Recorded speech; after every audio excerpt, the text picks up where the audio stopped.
ओम शांति। आज सुनते हैं 31 दिसंबर 93 के अव्यक्त बाप दादा के मधुर महावाक्य। तो आओ सुनते हैं 31 दिसंबर 93 की मुरली। आज की मुरली का टाइटल है नए वर्ष में सदा उमंग उत्साह में उड़ना और सर्व के प्रति महादानी वरदानी बन व्यर्थ को समाप्त करना। सारे दिन में चाहे ब्राह्मण आत्माओं के चाहे अज्ञानी आत्माओं के संबंध संपर्क में तो आते ही हो ना। जिसके भी संबंध संपर्क में आओ उनको कोई ना कोई दान अर्थात सहयोग दो। दान शब्द का रूहानी अर्थ ही है सहयोग देना। तो रोज महादानी व वरदानी बन वरदान कैसे देंगे? वरदान देने की विधि क्या है? आपके जड़ चित्र तो अभी तक वरदान दे रहे हैं। क्या बाबा ने सुंदर उदाहरण दिया। तो वरदान देने की विधि है जो भी आत्मा संबंध संपर्क में आए उनको अपने स्थिति के वायुमंडल द्वारा और अपने वृत्ति के वाइब्रेशन द्वारा सहयोग देना अर्थात वरदान देना।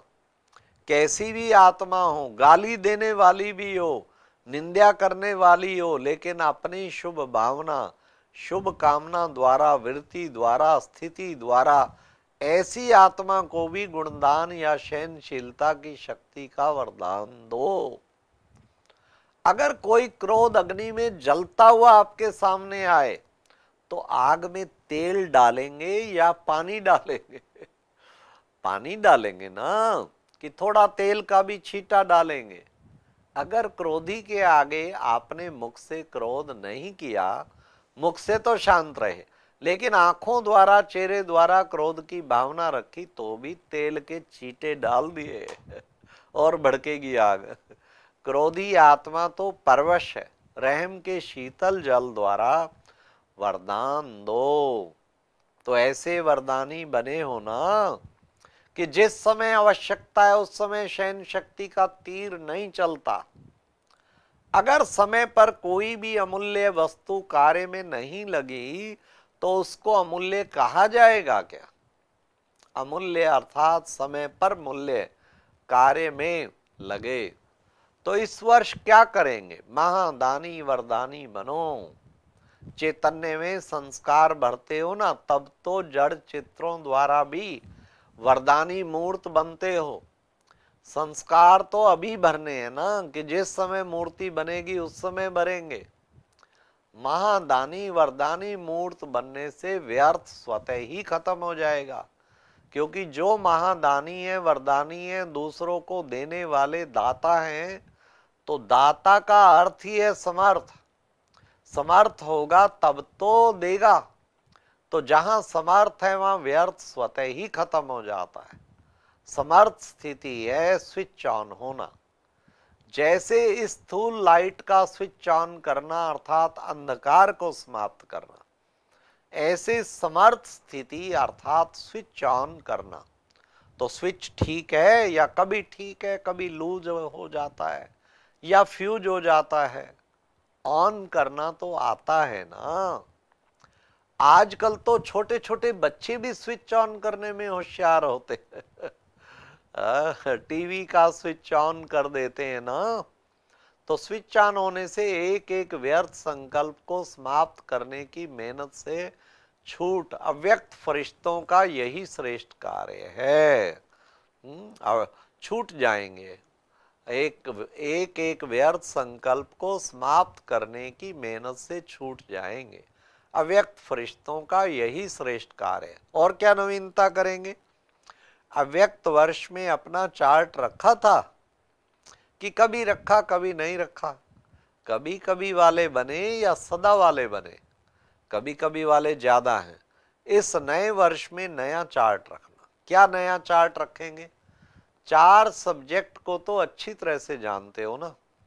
तो इस वर्ष का यही चार्ट रखना कि चारों ही सब्जेक्ट में, चाहे ज्ञान में, चाहे योग में, धारणा में, सेवा में, हर सब्जेक्ट में हर रोज कोई ना कोई नवीनता लानी है। ज्ञान अर्थात समझदार बनना, समझ देना और समझदार बन चलना। ज्ञान में भी नवीनता का अर्थ है जो अपने में कमी है उसको धारण किया तो नवीनता हुई ना। ना से हाँ हुई तो नया हुआ ना। इसी रीति से योग के प्रयोग में हर रोज कोई ना कोई नया अनुभव करो। योग में बहुत अच्छे बैठे, बहुत अच्छा योग लगा, लेकिन नवीनता क्या हुई? परसेंटेज बढ़ना भी नवीनता है।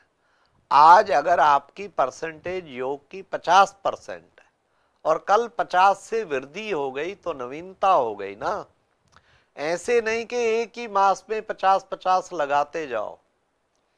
चारों ही सब्जेक्ट में 100 के प्रगति में नवीनता, विधि में नवीनता, प्रयोग में नवीनता, औरों को सहज योगी बनाने में और परसेंटेज बढ़ना माना नवीनता। किसको दुख दिया, किसको क्रोध किया, यह तो कॉमन चार्ट है। यह तो आपकी रॉयल प्रजा भी रखती है। आप रॉयल प्रजा हो व राजा हो तो नवीनता से स्वतः ही तीव्र पुरुषार्थ के समीपता की अनुभूति होती रहेगी। समझा क्या चार्ट रखना है? और हर 3 मास में रोज का नहीं यहां भेजना, काम बढ़ जाएगा। इस वर्ष तो आपको इकोनॉमी भी करनी है ना। यह वर्ष इकोनॉमी का है, एक नामी और इकोनॉमी। ज्ञान सरोवर बना रहे हो तो सब में इकोनॉमी करना, सब खजानों में, समय में भी, संकल्प में भी, संपत्ति में भी, सब में इकोनॉमी। तो हर 3 मास का स्वयं ही साक्षी होकर चार्ट चेक करके शॉर्ट में अपना समाचार देना। यह 3 मास में देखना प्रगति है या जैसे हैं वैसे ही हैं। गिरती कला में तो जाना ही नहीं। लेकिन ऐसा भी नहीं कि जैसा है वैसा ही हो, वो ठहरती कला हो गई। पुरुषार्थ में मिड गेट नहीं बनना। मिड गेट अच्छा लगेगा, ऐसे नहीं कहना कि चाहते तो थे लेकिन क्या करें, क्या क्या नहीं कहना। ब्राह्मणों की ये भाषा है, क्या करें, कैसे करें, ऐसा करें तो क्या, लेकिन दूसरों को भी सहयोग दो कि ऐसे करो। समझा क्या चार्ट रखना है?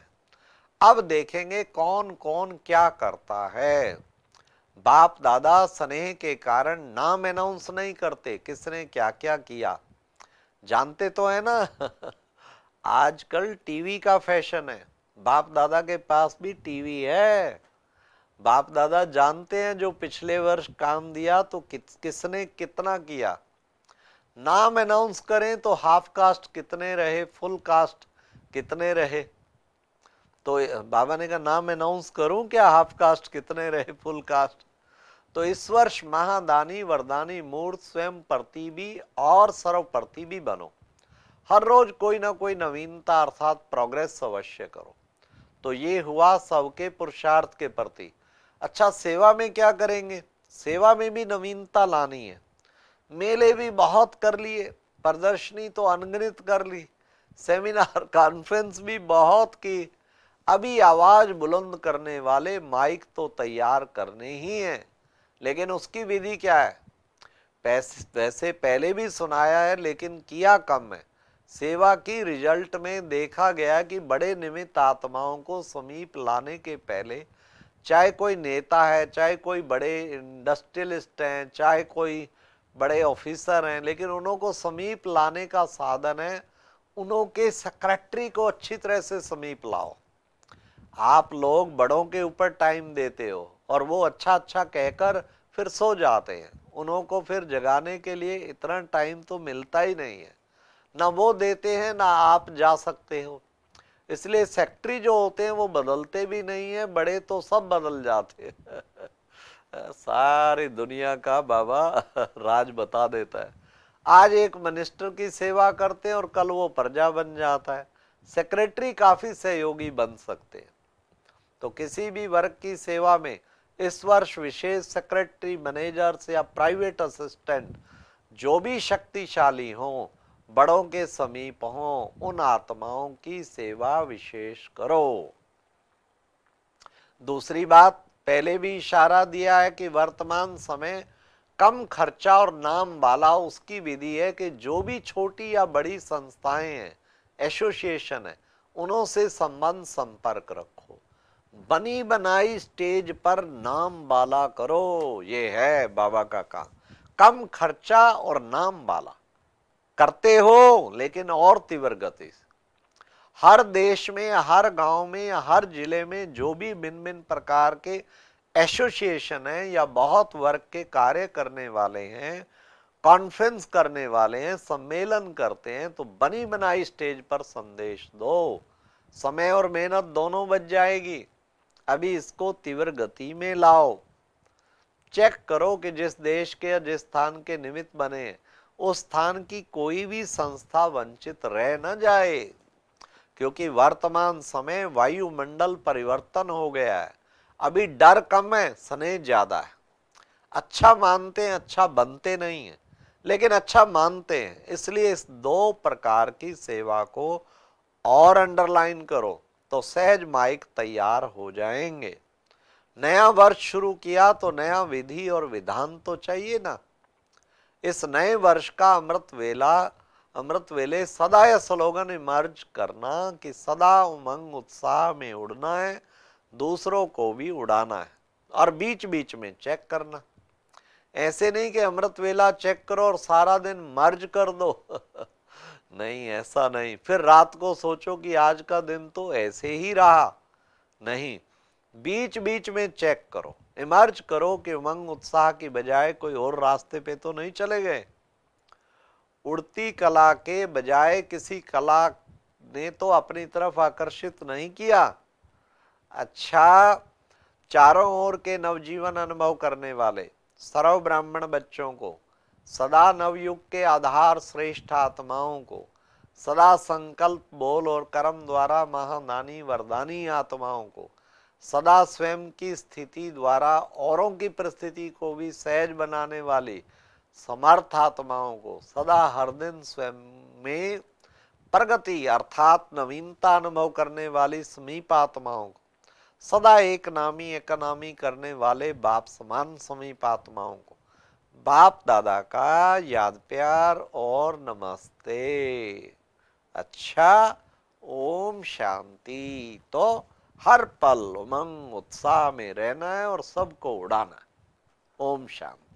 और अब यह एक बहुत अच्छी वीडियो भी जरूर देखें।